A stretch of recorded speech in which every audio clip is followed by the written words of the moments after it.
datang di channel Sejarah TV. Sebelum memulai podcast, mari dukung channel ini dengan cara subscribe, like, dan share video ini.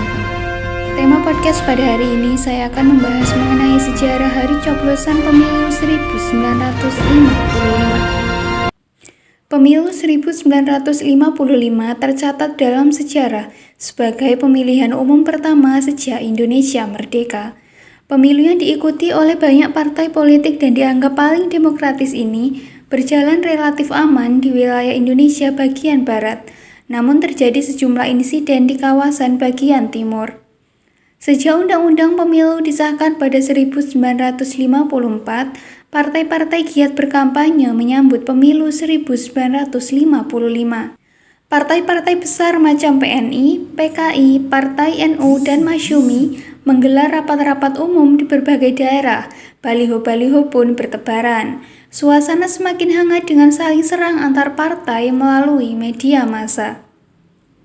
April 1955, Panitia Pemilihan Indonesia atau PPI mengumumkan bahwa pemilu akan diadakan 2 kali. Pertama, pemilu untuk memilih anggota parlemen bakal digelar pada 29 September 1955.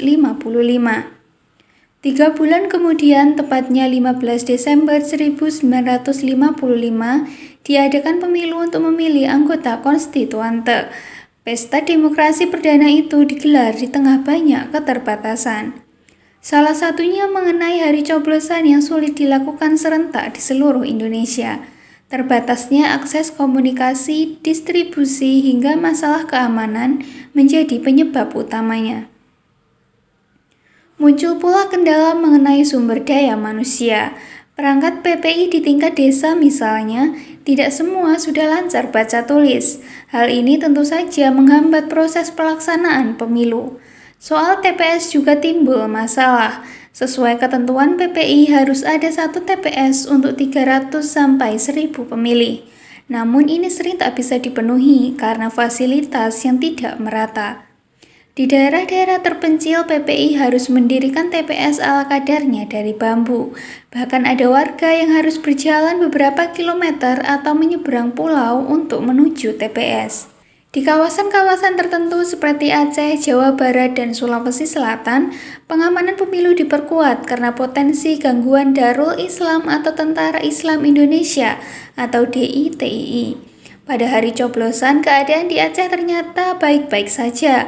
Pelaksanaan pemilu 1955 relatif berjalan aman dan lancar untuk wilayah Indonesia bagian barat. Sebagai contoh di Surabaya dan di beberapa daerah di Jawa Timur lainnya. Saat proses penghitungan suara berlangsung juga tidak ada sesuatu yang menggegerkan. Di Mojokerto misalnya, penghitungan suara sudah dilakukan pada pukul 2 siang. Acara yang dihadiri perwakilan partai-partai itu hanya berlangsung selama 15 menit, tanpa insiden atau protes. Meskipun begitu, tidak semua daerah di kawasan barat Indonesia termasuk Jawa berlangsung baik-baik saja. Di Jawa Barat misalnya muncul gangguan DITII. Gerakan yang dipimpin Marijan Kartosoewirjo ini merusak TPS, membakar rumah, bahkan terlibat kontak senjata dengan aparat keamanan. Akibatnya partisipasi pemilih di Jawa Barat dalam pemilihan anggota DPR hanya sebesar 70%.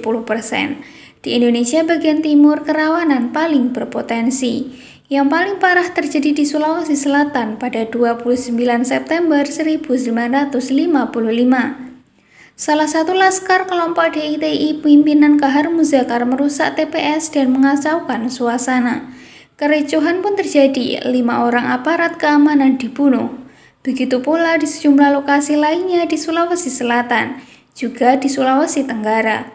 Pembakaran TPS hingga penculikan panitia pencoblosan beberapa kali terjadi.